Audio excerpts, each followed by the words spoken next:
Week I was scheduled for my hip replacement, my daughter called to tell me she needed me to take the kids for 10 days. Not asked, told. I remember sitting at my kitchen table in Guelph, holding the phone against my ear and thinking, did she just say that? Did she actually just say that? My surgery was on a Tuesday. I had been on the wait list for 14 months. 14 months of waking up at 3 in the morning because the pain had moved from my hip into my lower back. 14 months of the heating pad, the anti-inflammatories, the slow shuffle from the bedroom to the bathroom. My family doctor had referred me to a specialist in Hamilton, and when the call finally came through that there was an opening, I cried in my car in the Sobeys parking lot. I told my daughter that same evening. Her name is Deborah, and she is 41 years old, and she lives about 40 minutes away in Burlington with her husband and their 2 children, a boy named Liam, who just turned 5, and a little girl, Nora, who is 3. I thought she would be relieved. I thought she would say, finally, Mom. I thought she might even offer to drive me. Instead, there was a pause, and then she said, "That week doesn't work for us." I didn't understand at first. I said, "What do you mean it doesn't work?" She said that she and her husband, Kevin, had already booked a trip to Tofino, 10 days in a rented cottage on Vancouver Island. They'd been planning it since February, she said, as if that settled something, as if my hip had been scheduled out of spite. "We need you to take the kids," she said. "We've already paid the deposit." I want to be honest about what happened inside me in that moment, because I think a lot of people reading this will know exactly what it feels like. It wasn't anger, not right away. It was something quieter and more confused. A kind of, am I understanding this correctly? Because I had just told her I was having surgery. I had just told her I would be in the hospital for at least 2 nights, and then coming home to recover for 6 to 8 weeks, and that I would need help myself, with meals, with getting around, with the simplest things. And her response was to tell me that I needed to take her children for 10 days. I said, "Deborah, I'm having an operation on my hip. I will be on a walker." She said, "You'll be fine by the end of that week. The doctor said the first few days are the worst." I don't know where she got that from. She hadn't spoken to my doctor. She hadn't come to a single pre-op appointment with me. I had asked her once, back in April, if she'd be able to come to the consultation in Hamilton just to have a second set of ears, and she'd said she was too busy. Kevin had a work thing. The kids had swimming lessons. I drove myself. "I can't watch Liam and Nora right after surgery," I told her. "I won't be able to lift Nora. I won't be able to get down on the floor with them. I won't even be able to drive them anywhere." There was a silence on the other end that I can only describe as impatient, the kind of silence that tells you the other person is just waiting for you to finish so they can continue arguing. Then she said, "Can you at least try? Maybe hire someone to help you with the lifting?" I set the phone down on the table for a moment, not to be dramatic, just to breathe.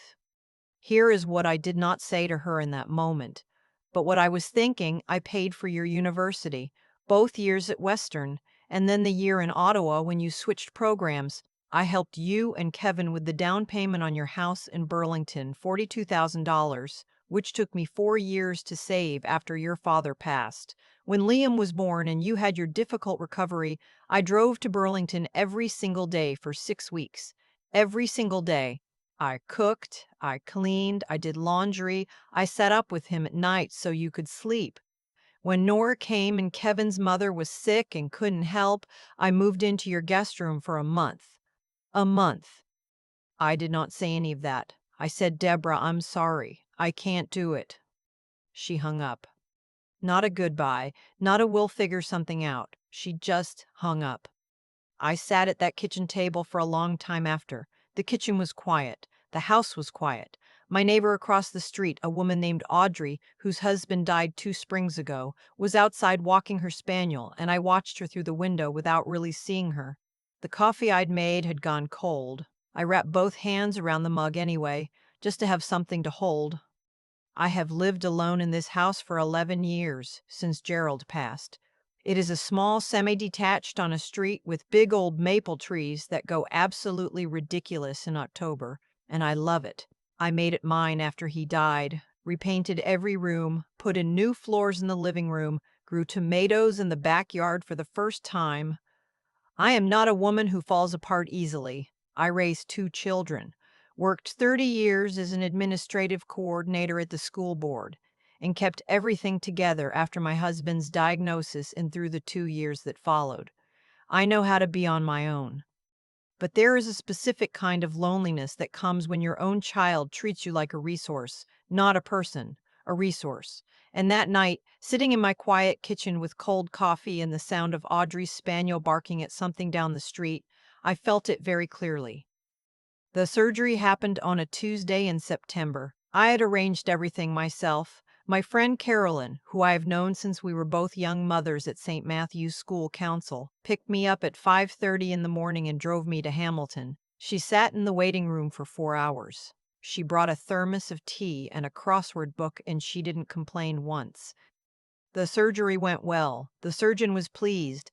I woke up in recovery to a nurse telling me my vitals were good and asking if I was in pain. And I said yes, but manageable, and she adjusted something in my IV and I drifted back for a while. When I was more alert, I asked the nurse if there had been any calls. She checked and said no. I called Deborah from my hospital room the next morning. My phone felt heavy in my hand. I didn't call to start anything.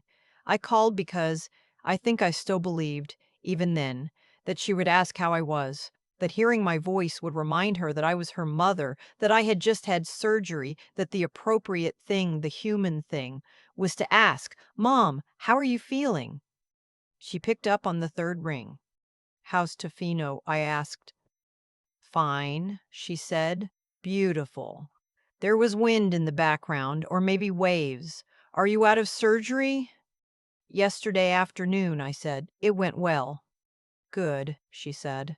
"And then we have to go. We're about to head down to the beach. Talk soon." That was the whole conversation.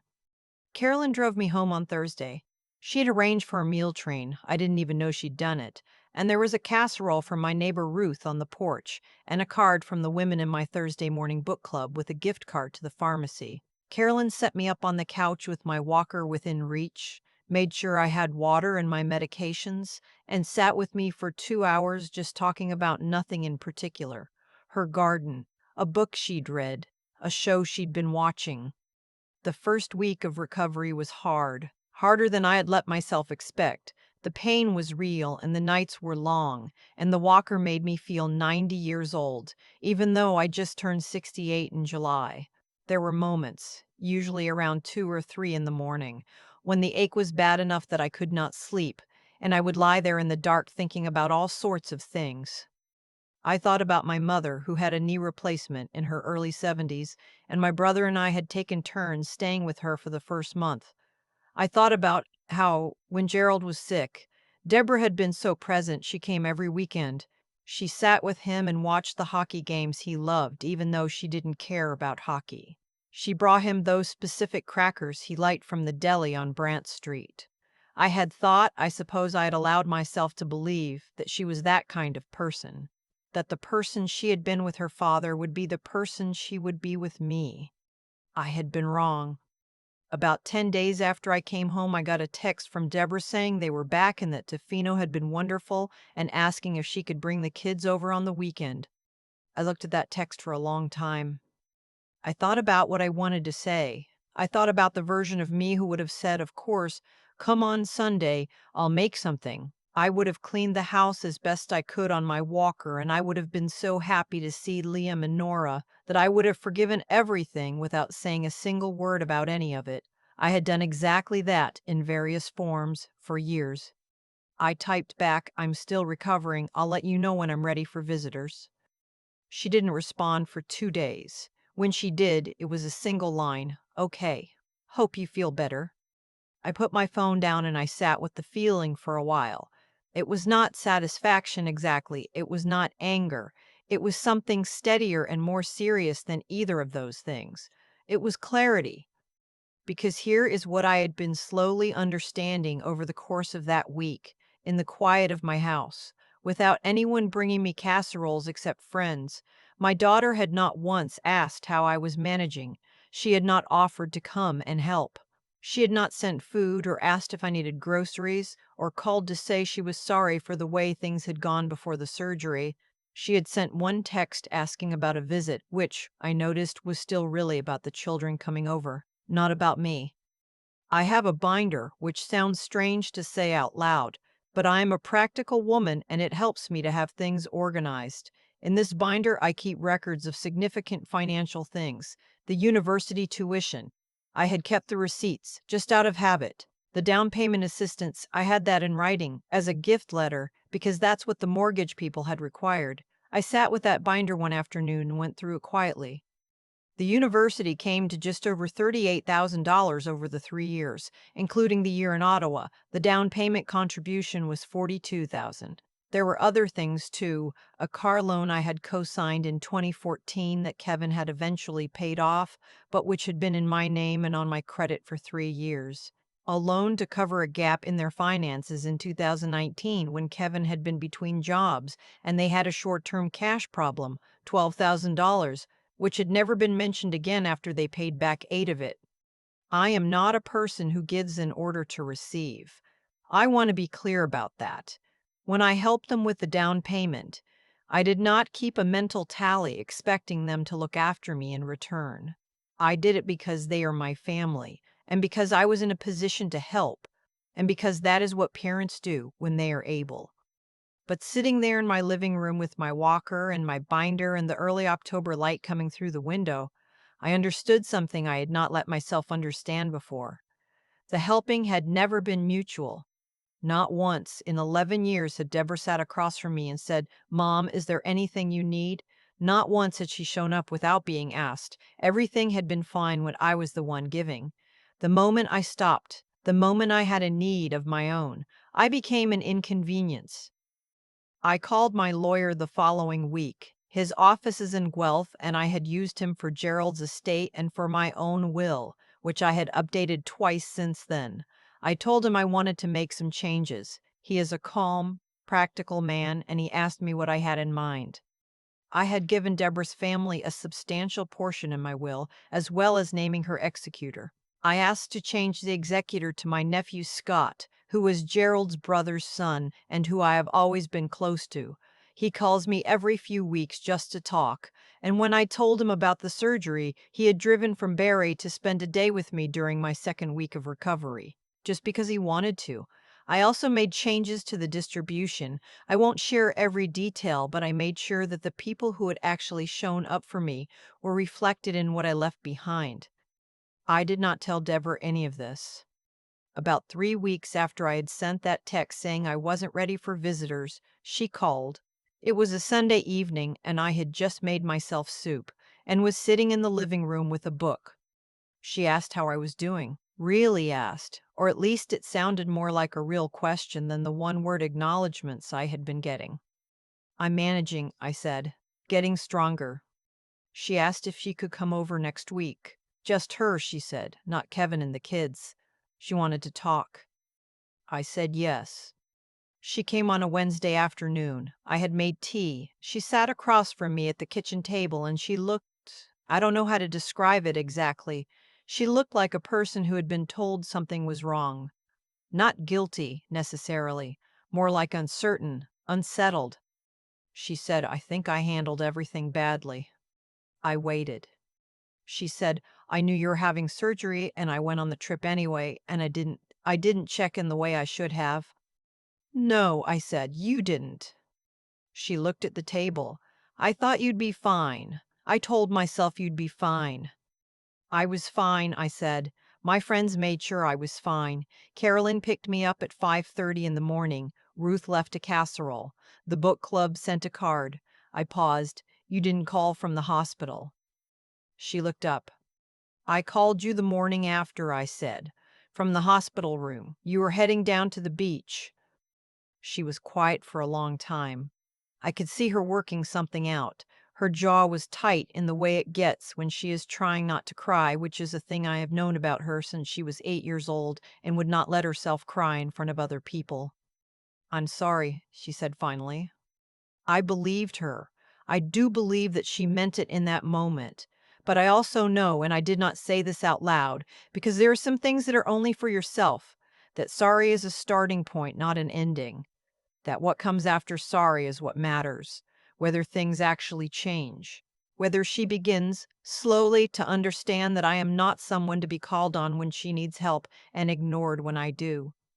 We talked for about 2 hours. It was not easy, but it was honest. I told her things I had kept to myself for a long time. She listened, which was more than I had expected. She cried eventually, which I had also known she would. When she got up to leave, she hugged me for a longer time than usual. Standing in the hallway, Liam's rain boots and Nora's little purple jacket still in the closet from the last time they visited, I put my hand on the back of her head the way I used to when she was small. "I love you," she said.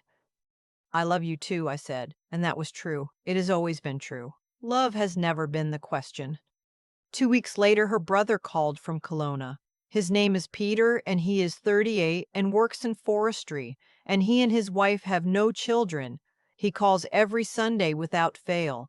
He had called the morning after my surgery and again the evening I came home, and again 3 days after that. He couldn't come in person. The distance and work made it hard, but he sent flowers that arrived the day I came home, and he had called Carolyn to check in on me through the first week, which I only found out later.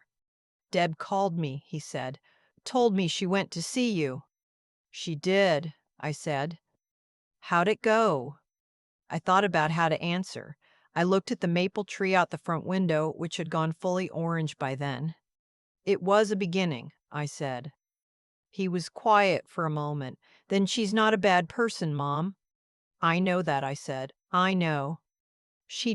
I don't know. She got used to things being a certain way." "She did," I said. "And now things are different." He asked if I needed anything. I said I was good. We talked about his dog, who had been sick. We talked about the weather out west, which he said had been gray and cold. We talked for an hour about nothing particularly important, which is, I found, one of the most important kinds of conversation there is. After we hung up, I made tea and stood at the kitchen window watching the maple tree. I am not angry. I want to say that clearly because I know people sometimes read these stories expecting the anger to carry through to the end, expecting some dramatic severing or final confrontation. That is not this story. Deborah and I are not estranged. Liam and Nora came over last Saturday, and Liam helped me water my sad autumn tomatoes, and Nora fell asleep on the couch with her head in my lap, which is one of the most peaceful things I have ever experienced. But something has changed, and I think the change is permanent. I am not the same woman who would have silently rearranged her own recovery to accommodate someone else's beach trip. I am not the woman who would have kept the hurt to herself, filed it away, continued on as if none of it had happened. I went through surgery alone, not because I had to, because my friends showed up beautifully, but because my daughter chose to be somewhere else. And I sat in that house for weeks, in pain, on a walker, and I looked clearly at what my life had been built on and what it was worth. I still have the binder. I have not told Deborah about the changes I made. Maybe one day it won't matter. Maybe things will change enough that I'll update it again with a different mind. I hope that's what happens. I genuinely do. But I will not be going back to the way things were. And standing in my kitchen on a quiet October evening, the maple tree outside blazing orange against the gray sky, one hand around a warm mug, I found I was okay with that. More than okay.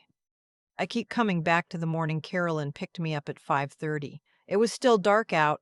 She had a thermos of tea and a crossword book, and she didn't say a single word about it being early. She just drove.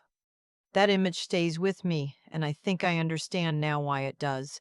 There is something clarifying about watching who shows up when things get hard, not who says the right things at Christmas dinner, not who texts happy birthday, who actually shows up. And in the weeks after my surgery, the answer to that question turned out to be very different from what I had spent years assuming. I had given a great deal to my daughter over the years: money, time, presence, the kind of steady, quiet availability that mothers provide without ever being asked to name it. and I had given it freely without keeping score because that is what I believed family meant. But what I had not done, and this took me a long time to see clearly, was ask myself whether the person on the receiving end had developed the same understanding of what family means, whether she had grown into someone who knew how to give, not just receive. That is not something you can hand to a person along with a down payment on a house. It has to come from somewhere inside them. What I have come to believe, sitting with all of this, is that character is not what we say about ourselves. It is what we do when it costs us something. Deborah had the opportunity to be the person who called from Tofino to ask how her mother was doing after surgery. It cost nothing. It would have taken 3 minutes. She chose not to. That choice told me more about the shape of her inner life than any amount of Christmases or Sunday dinners ever had. And yet, and I think this matters, she came. When I held the line, when I stopped absorbing the hurt quietly and said plainly that I was not ready for visitors, something shifted. She sat across from me at the kitchen table and she said she had handled things badly. She wasn't defensive. She didn't explain it away. That took something from her, and I recognized it for what it was, the beginning of a kind of honesty she hadn't offered me before. I think about my nephew Scott driving down from Barrie just to spend a day with me. I think about Peter calling Carolyn to check in on me without being asked from across the country because it was the right thing to do. These are not complicated people with perfect lives. They are just people who decided that someone they loved mattered enough to act on it. That is all any of this ever comes down to, really. Not grand gestures, not money or inheritance or who is named in whose will. Just the quiet, repeated decision to show up, with honesty, with attention, with the willingness to be uncomfortable when someone you love needs you to be. I am still here in my house in Guelph. The maple tree has lost most of its leaves now. Nora fell asleep on my couch last weekend with her small hand tucked under her chin, and I sat very still for a long time so I wouldn't wake her. I am not the same woman I was before the surgery. I am clearer, and I genuinely think that is the only thing I could have taken from all of this that was actually worth keeping.